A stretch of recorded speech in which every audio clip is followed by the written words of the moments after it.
Hello friends, welcome to my channel Aditi's kitchen. কেমন আছেন সবাই? আশা করি সবাই যে যেখানেই আছেন ভালো আছেন। আমি আমার অসুস্থতার কারণে কিছুদিন যাবৎ ভিডিও আপলোড করতে পারছি না। তো আজকে আমি আপনাদের সাথে কাতলা মাছের একটি রেসিপি শেয়ার করব। আশা করছি ভিডিওটি আপনাদের ভালো লাগবে। তো প্রথম থেকে শেষ পর্যন্ত ভিডিওটি দেখার অনুরোধ রইল।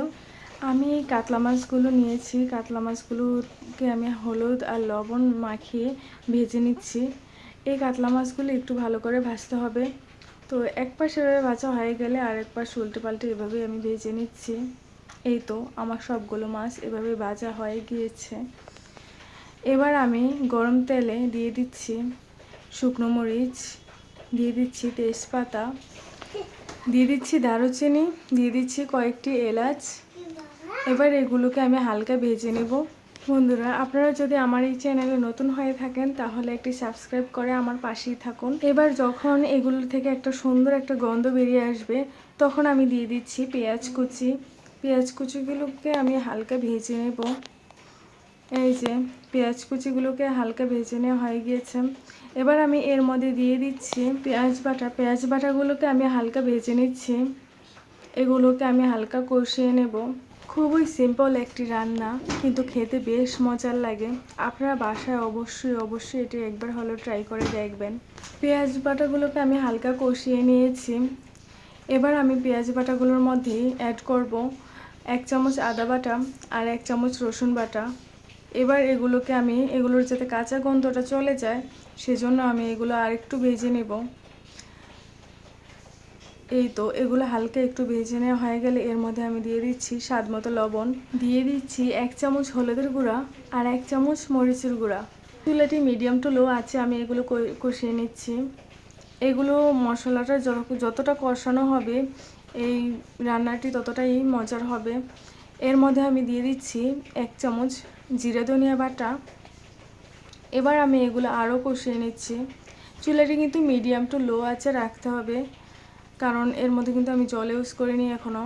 এখন আমি এর সাথে অ্যাড করব টমেটো পেস্ট। এখানে আমি ফ্রোজেন করা টমেটো পেস্ট করে দিয়েছি। এখানে টমেটো কুচিও দেওয়া যাবে। এখন আমি এগুলো কষিয়ে নিচ্ছি 5 মিনিটের মতো। 5 মিনিট এভাবে কষিয়ে নেওয়া হয়ে গেলে আমি এর মধ্যে দিয়ে দিচ্ছি বাদাম বাটা।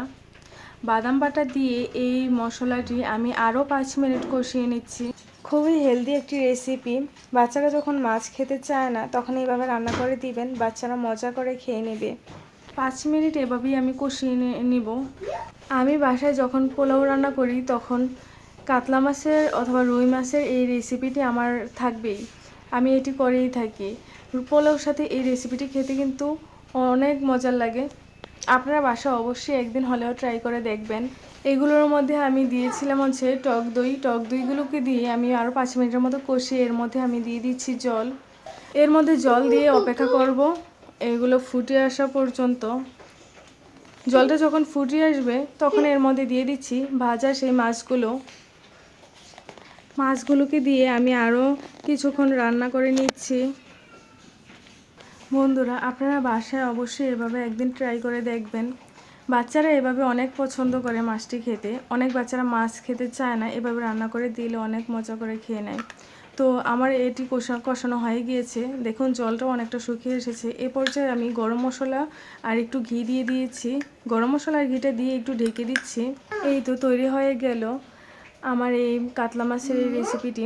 গরম গরম পোলাওর সাথে খেতে কিন্তু বেশ দারুণ। সবাইকে ধন্যবাদ।